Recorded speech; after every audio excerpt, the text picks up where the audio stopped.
Hello student, आज हम पढ़ेंगे 11th क्लास की लेखाशास्त्र बुक का चैप्टर नंबर 3 लेन देनों का अभिलेखन 1।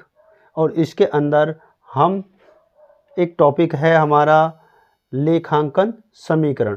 लेखांकन समीकरण से मतलब हमारा है संपत्तियां या परिसंपत्तियों बराबर दायित्व यानी लायबिलिटीज प्लस पूंजी यानी कि कैपिटल, जिसमें एक तरफ हमारी सभी संपत्तियां होती हैं और जिसकी राइट साइड में हमारे सभी दायित्व प्लस पूंजी होता है। और इस इक्वेशन को बैलेंस करने के लिए जो हम ट्रांजैक्शनों को लिखते हैं तो उनके हमारे दो प्रकार हैं। नंबर 1 आता है आपका ट्रांजैक्शन अफेक्टिंग टू आइटम्स, मतलब ऐसे सभी लेन देन जो हमारे कम से कम दो खातों को प्रभावित करते हैं। और transaction affecting more than 2 items, इनका मतलब ये है कि ऐसे लेन देन जिनका प्रभाव 2 से अधिक खातों पर पड़ता है। और इसमें सबसे पहले नंबर पे आपका आता है transaction affecting 2 items, they are of 2 types. इसका मतलब ये हुआ कि ये जो आपकी ट्रांजैक्शन होती हैं ये भी 2 प्रकार की होती हैं, जिसमें number a transaction affecting both side of accounting equation, मतलब ऐसे लेन देन जो अकाउंटिंग इक्वेशन के दोनों ही साइडों पर अपना प्रभाव डालते हैं। और इसके अंदर पहला पॉइंट हम लिखते हैं, तो पहला पॉइंट देखेंगे तो फर्स्ट पॉइंट आता है आपका क्या है, increase in assets increase in liabilities, मतलब ऐसे लेन देन जिनमें आपकी संपत्ति में भी वृद्धि होगी और लायबिलिटीज में भी वृद्धि होगी। तो जिसमें पहली ट्रांजैक्शन है आपकी business start with cash, business start with cash. तो इसमें आप देखेंगे कि इसका प्रभाव क्या पड़ता है आपका, इसका प्रभाव है आपका कि कैश में वृद्धि होगी और कैपिटल में भी वृद्धि होगी, मतलब आपका कैश भी बढ़ जाएगा और कैपिटल भी बढ़ जाएगा। इसके बाद दूसरी ट्रांजैक्शन है आपकी क्रेडिट परचेज ऑफ गुड्स, आपने उधार माल खरीदा तो इसका प्रभाव क्या होगा, एक तरफ आपकी असेट्स में वृद्धि होगी और दूसरी साइड आपकी लायबिलिटीज में भी वृद्धि होगी, मतलब बढ़ेगा, प्लस हो जाएगा। इसके बाद तीसरी ट्रांजैक्शन है हमारी बैंक लोन। बैंक लोन का मतलब जब आपने बैंक से लोन लिया है तो आपका एक तरफ बैंक में बैलेंस बढ़ जाएगा और दूसरी साइड में आपका लायबिलिटीज, जो बैंक लोन के नाम से लायबिलिटीज होगी, वो इंक्रीज हो जाएगी। इसके बाद नेक्स्ट ट्रांजैक्शन है आपका कैश यानी कि कमीशन रिसीव्ड। कमीशन रिसीव्ड का मतलब क्या हो गया कि आपने पैसा लिया तो एक तरफ आपके पास कैश बढ़ेगा और दूसरी तरफ आपकी कैपिटल में वृद्धि होगी, क्योंकि जो भी लाभ या हमारे रिवेन्यू होते हैं उनको हम कैपिटल में जोड़ देते हैं।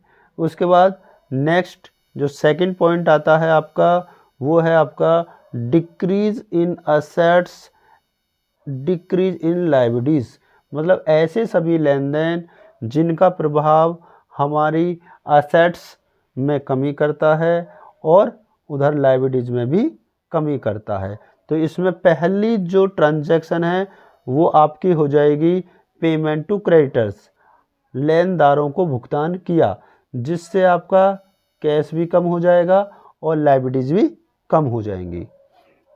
दूसरी ट्रांजैक्शन ये है ड्राइंग, यानी कि आपका कहेंगे जो व्यापार का स्वामी है उसने पर्सनल यूज के लिए कुछ पैसा निकाला तो इसका क्या हो जाएगा, इधर कैश भी कम हो जाएगा और कैपिटल भी कम हो जाएगी।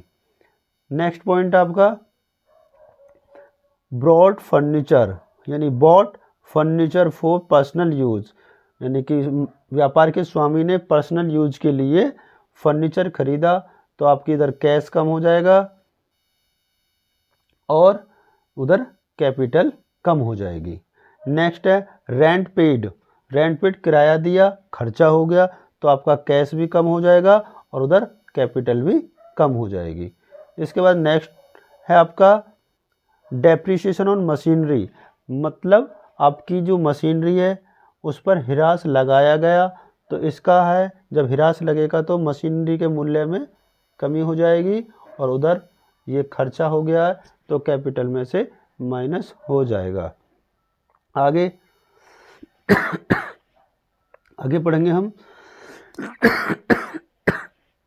Transaction affecting on one side of accounting equation. इसका मतलब ये है कि ऐसी ट्रांजैक्शन जिनका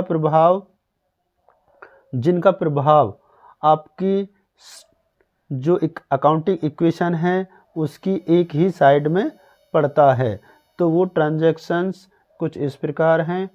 तो जैसे हमने पहली ट्रांजैक्शन ली है कैश परचेज। कैश परचेज का आपका जो प्रभाव होगा एक ही साइड में होगा, यानी कि उधर ही प्लस होगा उधर ही माइनस होगा। तो पहले देखेंगे आप क्या है कि आपने कैश परचेज, आपने नगद माल खरीदा, तो उसका प्रभाव देखो ज़रा, इधर कैश माइनस हो जाएगा और इधर स्टॉक बढ़ जाएगा, स्टॉक में प्लस हो जाएगा। नेक्स्ट है आपका कैश रिसीव फ्रॉम डेटर्स, तो क्या हुआ, कैश प्लस हो गया और उधर डेटर्स माइनस हो जाएंगे। उसके बाद नेक्स्ट है withdraw cash from bank, bank से रुपए निकाले तो कैश प्लस हो जाएगा, उधर बैंक में पैसा कम हो जाएगा। उसके बाद देखेंगे आप कि नेक्स्ट क्या हुआ है, डिपॉजिट इनटू बैंक, बैंक में आपने पैसे जमा किए तो क्या बन जाएगी, क्या होगा, बैंक में प्लस हो जाएगा और जो आपके पास कैश है वो माइनस हो जाएगा। इसके बाद नेक्स्ट एंट्री थी फर्नीचर परचेज फॉर कैश, आपने नगद फर्नीचर खरीदा है तो फर्नीचर में वृद्धि होगी, मतलब प्लस हो जाएगा और आपके पास जो कैश था वो माइनस हो जाएगा। नेक्स्ट है purchase of investment. Purchase of investment मतलब आपने विनियोग खरीदे, विनियोग आपके एक संपत्ति है उसमें वृद्धि हो जाएगी, प्लस हो जाएगा और आपके पास जो कैश है उसमें कमी हो जाएगी। नेक्स्ट है एंट्री बी आर ड्रॉन, अगर आपने जो आपके देनदार हैं उनसे आप पैसे नहीं ले पाए और वो कहते हैं आपसे कि हम पर आप बिल लिख दीजिए, तो आप बिल लिखते हैं तो आपके जो बी आर्स होंगे, बिल्स रिसीवेबल, उनमें वृद्धि हो जाएगी और जो डेटर्स होंगे उनमें कमी हो जाएगी। आगे आपका आता है increase in liabilities and decrease in liabilities. इसका मतलब क्या है कि आपकी लायबिलिटीज़ में वृद्धि होगी और दूसरी लायबिलिटीज़ में आपकी कमी होगी। तो ऐसी कौन सी ट्रांजैक्शन है, ऐसी ट्रांजैक्शन आपके पास है bill acceptance of bills payable, मतलब आपके जो लेनदार हैं आप उनसे क्या कहते हैं कि आप हमें बिल लिख दीजिए, तो जो आपके लेनदार हैं मतलब क्रेडिटर्स हैं वो आपका बिल लिखेंगे तो उसका क्या प्रभाव होगा, आपके जो बिल्स पेबल्स होंगे उनमें वृद्धि हो जाएगी और क्रेडिटर्स में कमी हो जाएगी। नेक्स्ट आपकी जो एंट्री है उसका क्या है, इंक्रीज और डिक्रीज इन लायबिलिटीज़। इसमें क्या है, अपोजिट प्रभाव है, यानी कि इंक्रीज और decrease in liability and capital, मतलब ऐसी ट्रांजैक्शन जिनका प्रभाव आपकी लायबिलिटी और कैपिटल पर इंक्रीज डिक्रीज का पड़ता है, जैसे कि conversion of debenture into shares. इसका मतलब क्या हुआ, आपने अपने डिवेंचर्स को शेयर्स में चेंज किया है तो आपका क्या हो जाएगा, एक लायबिलिटीज़ कम हो जाएगी और जो आपकी पूंजी थी वो बढ़ जाएगी, शेयर कैपिटल बढ़ जाएगी। दूसरा है प्रपोज डिविडेंड। प्रपोज डिविडेंड का मतलब आपने जो लाभ का कुछ पार्ट था वो डिविडेंड के रूप में अपने शेयर होल्डर्स को देना है, उसकी घोषणा की है, तो क्या होगा, आपका प्रॉफिट माइनस हो जाएगा और जो आपकी जो लायबिलिटी थी वो बढ़ जाएगी। तो इस प्रकार हमने उन ट्रांजैक्शनों को पढ़ा जिनका प्रभाव एक ही साइड, यानी कि दोनों साइडों में या एक ही साइड में कम से कम 2 अकाउंटों या खातों पर पड़ता है। अब एक एग्जांपल देख लेते हैं जिसमें आपकी जो ट्रांजैक्शन या लेन देन है उनका 2 से अधिक खातों पर प्रभाव पड़ता है। तो वो ट्रांजैक्शन कैसी हो सकती हैं, देखता हूँ। Even if a transaction affect more than 2 items, accounting equation will balance. For example, goods costing 10,000 is sold for rupees 12,000. Here cost of goods reduce stock by 10,000 shall be increased cash by 12,000, but profit of rupees 2,000 will increase capital by 2,000. इसका मतलब क्या होगा कि आपका जो stock है, stock हो जाएगा आपका, स्टॉक आपका क्या हो जाएगा, बढ़ जाएगा। मतलब इसमें स्टॉक में जो स्टॉक कम होगा, स्टॉक आपका कम हो जाएगा, सॉरी, स्टॉक आपका कम हो जाएगा, स्टॉक कम हो जाएगा यानी माइनस होगा 10,000 रुपये से, और आपका क्या हो जाएगा, कैश, जो कैश होगा वो प्लस हो जाएगा, कैश प्लस होगा 12,000 रुपये से, और आपकी कैपिटल में आपको प्रॉफिट हो जाएगा, कैपिटल में जो प्रॉफिट होगा वो 2,000 रुपये का हो जाएगा, आप उससे 2,000 से बढ़ जाएंगी। तो इस प्रकार की जो आपकी ये ट्रांजैक्शन है, ये ऐसी ट्रांजैक्शन है जिस पर आपको हैं। अब हम देखते हैं आपकी बुक का क्वेश्चन नंबर 1 को। तो क्वेश्चन नंबर 1 इस प्रकार है, अभिषेक के निम्नलिखित लेन देनों का लेखा समीकरण में दिखाइए, जिसकी पहली एंट्री है रुपये 1,25,000 रुपये से नगद व्यापार प्रारंभ किया। तो आपका इसका क्या प्रभाव पड़ेगा, तो देखेंगे आप, इसमें मैंने सॉल्यूशन दिया हुआ आपको। तो इसमें देखिए आप कि इधर कैश है, स्टॉक है, डेटर्स हैं, फर्नीचर हैं, ये सब किसी असेट साइड में, और इधर क्रेडिटर्स हैं और कैपिटल है। तो पहले क्या हुआ, जब आपने व्यापार आरंभ किया तो आपका क्या हुआ, कैश में प्लस हो गया और इधर आपकी कैपिटल प्लस हो गई। दूसरी जो एंट्री है वो है मोहित से माल खरीदा। इसका मतलब है आपने उधार माल खरीदा है, तो आपके पास स्टॉक आ जाएगा, और स्टॉक में क्या हो जाएगा कि आपके 45,000 रुपये प्लस हो जाएंगे। कैश गया नहीं है तो कैश वैसे के वैसा ही रहेगा, और इधर आपके डेटर्स जो क्रेडिटर्स होंगे वो 45,000 से बढ़ जाएंगे। ठीक है, उसके बाद आगे, और आपकी कैपिटल 1,25,000 ही रहेगी। इसके बाद नेक्स्ट जो तीसरी एंट्री है, आशीष को उधार बिक्री लागत 21,500 और आपने बेच दिया है उसे 25,000 रुपये में। तो देखो ज़रा इसमें भाई, आपने 21,500 का माल 25,000 रुपये में बेचा है, तो आपका क्या होगा, जो स्टॉक में से माइनस होंगे वो 21,500 रुपये माइनस होंगे, और जो डेटर्स होंगे वो आपके कितने रुपये बढ़ जाएंगे, 25,000 रुपये से बढ़ जाएंगे, क्योंकि आपने उधार बेचा है।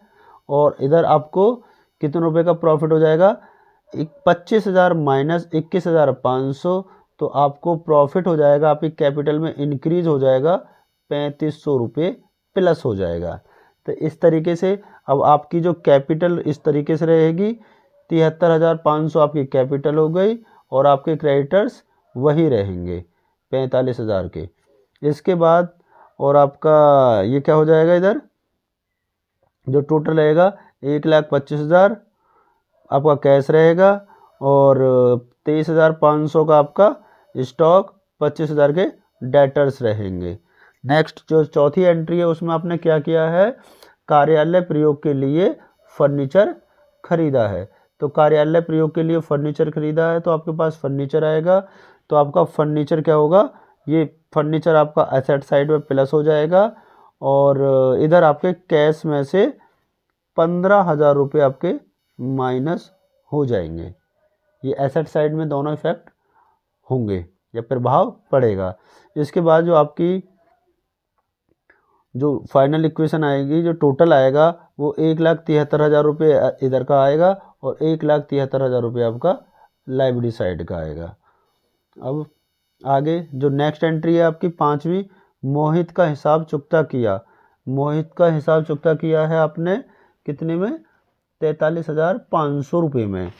ठीक है, तो आपके कैश में से कितने माइनस हो जाएंगे, 43,500 माइनस हो जाएंगे और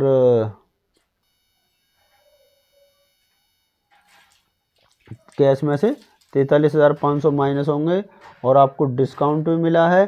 तो डिस्काउंट का मतलब आपको प्रॉफिट हुआ है 1,500 रुपये का, तो 1,500 रुपये आपके कैपिटल में प्लस हो जाएगा। और आपके क्रेडिटर्स 45,000 के थे तो आपके पूरे क्रेडिटर 45,000 रुपये के फाइनल हो जाएंगे। उसके बाद नेक्स्ट एंट्री है 6ठी, आशीष से नगद प्राप्त किया 25,000 रुपये। तो आपका कैश में 25,000 रुपये प्लस हो जाएगा, कैश में 25,000 रुपये प्लस हो जाएगा ये। और इधर आपके जो आशीष से डेटर से हमें 25,000 रुपये लेने थे वो माइनस हो जाएंगे, इधर कोई प्रभाव नहीं होगा। ठीक है, तो ये इतना ही आएगा। तो अब आपके क्या हो जाएगा, जो आपका बैलेंस बचा था कितना, 66,500 में 25,000 ऐड करेंगे तो ये आ जाएगा आपका 91,500, 23,500 का स्टॉक और 15,000 का फर्नीचर और इधर आपकी कैपिटल फाइनल आ जाएगी 1,30,000 रुपये। अब आपका 7th एंट्री है किराया दिया या किराया। तो किराए में आपने 3,000 रुपये दिए हैं तो आपका 51,500 में से किराए के 3,000 रुपये माइनस हो जाएंगे कैश में से।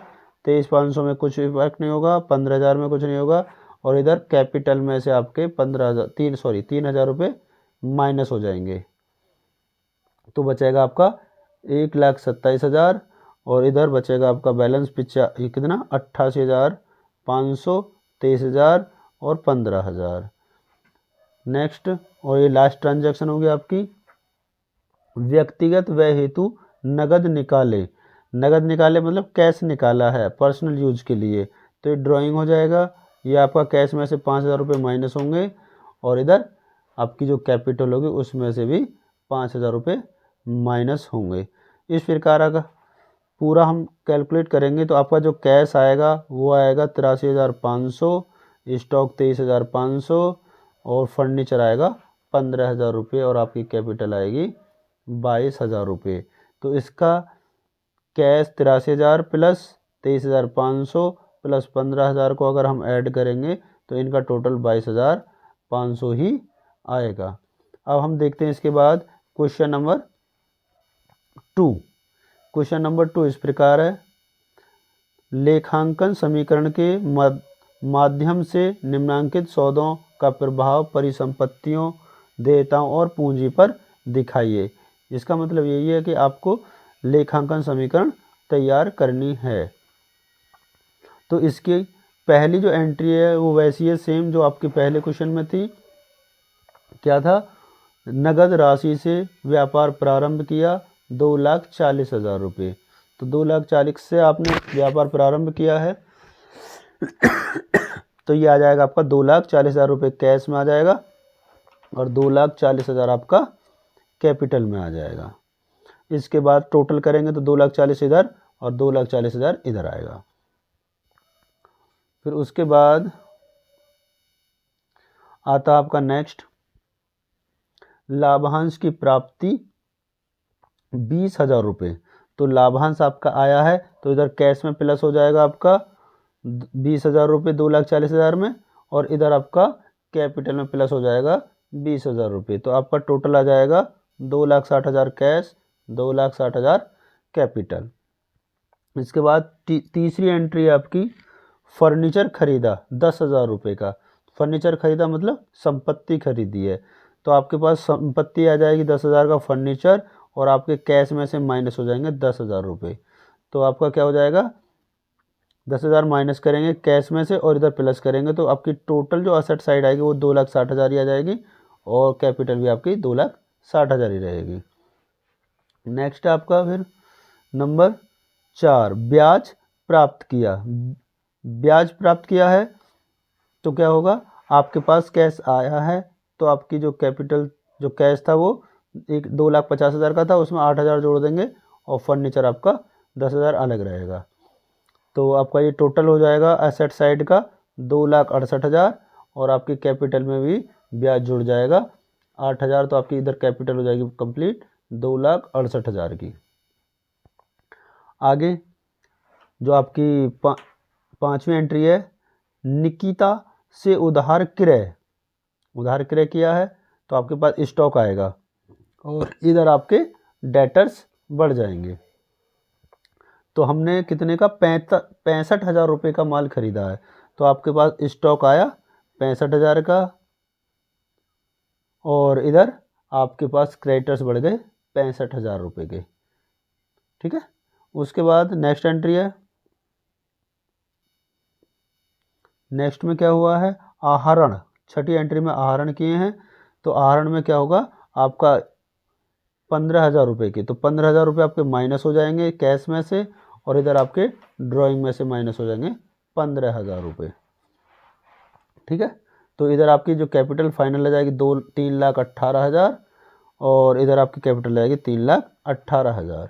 यदि हम सब कुछ सही कर रहे हैं तो आपका दोनों साइडों का टोटल इक्वल चलेगा, कम ज़्यादा नहीं हो सकता। नेक्स्ट एंट्री है 7, नगद विक्रय लागत 12,000 रुपये, बेचा 16,000 में। इसका मतलब क्या है, हमने 12,000 रुपये का माल 16,000 रुपये में बेचा है, तो क्या होगा, हमें इस पर 4,000 रुपये का प्रॉफिट होगा। तो क्या करेंगे, देखो आपके पास जो कैश आएगा वो 16,000 रुपये कैश में ऐड हो जाएगा, और आपका जो 12,000 रुपये का माल था जो आपने बेचा है स्टॉक में से, यानी 65,000 में से 12,000 रुपये माइनस हो जाएंगे। जो आपका 4,000 का प्रॉफिट हुआ है वो कैपिटल में जुड़ जाएगा। तो इस तरीके से आपकी कैपिटल हो जाती है टोटल, इधर मिला के 3,22,000 इधर का टोटल हो जाएगा, और 3,22,000 असेट्स वाली साइड का टोटल हो जाएगा। उसके बाद आपकी एंट्री नंबर 8 है, निकिता को नगद भुगतान किया 45,000 रुपये। तो आपने 45,000 रुपये कैश में से दिया है, तो कैश में से माइनस हो जाएंगे आपके 45,000 रुपये, और इधर आपका जो क्रेडिटर्स थे 65,000 के, उनमें से 45,000 माइनस हो जाएंगे। तो आपका इधर बैलेंस बचेगा 2,77,000 टोटल हो जाएगा, और इधर भी 2,77,000 टोटल हो जाएगा। इसके बाद नंबर 9 एंट्री है आपकी, बैंक में जमा किया। बैंक में जमा किया है तो ये आपका एसेट साइड में ही रहेंगी दोनों एंट्रियाँ। कितने रुपये, 80,000 रुपये। तो कैश में से आपका माइनस हो जाएगा 80,000 रुपये, 2,14,000 में से माइनस हो जाएगा 80,000। इधर आपका फर्नीचर इतना ही रहेगा, और आपका स्टॉक और बैंक में बढ़ जाएंगे 80,000 रुपये। इधर आपके क्रेडिटर्स, कैपिटल और टोटल हो जाएगा आपका 2,77,000, सेम वही रहेगा। उसके बाद लास्ट एंट्री है, लास्ट एंट्री में क्या किया है, कार्यालय व्यय 14,000 रुपये चुकता किए, खर्चा हुआ है। तो इधर कैश में से माइनस होंगे आपके 14,000 रुपये, बाकी सब कुछ सेम रहेगा, और इधर आपके कैपिटल में से माइनस हो जाएंगे 14,000 रुपये। तो ये आपके लास्ट में बैलेंस बचेगा आपका कितना, 1,20,000 रुपये आपका कैश बच जाएगा, और 10,000 आपके फर्नीचर के बचेंगे, और 53,000 या 53,000 आपके स्टॉक होगा, 80,000 रुपये बैंक के होंगे, और इधर क्रेडिटर में 20,000 और कैपिटल में 43,000, 2,43,000। तो ये आपका दोनों साइड का टोटल इक्वल आ जाएगा। और ये हो गए हमारे क्वेश्चन नंबर 1 और 2 कंप्लीट हो गए। बाकी क्वेश्चन हम आगे इसी प्रकार सॉल्व करेंगे। तब तक के लिए आप वेट कीजिए नई वीडियो का। इस वीडियो को लाइक एंड सब्सक्राइब कीजिएगा। Thank you for watching.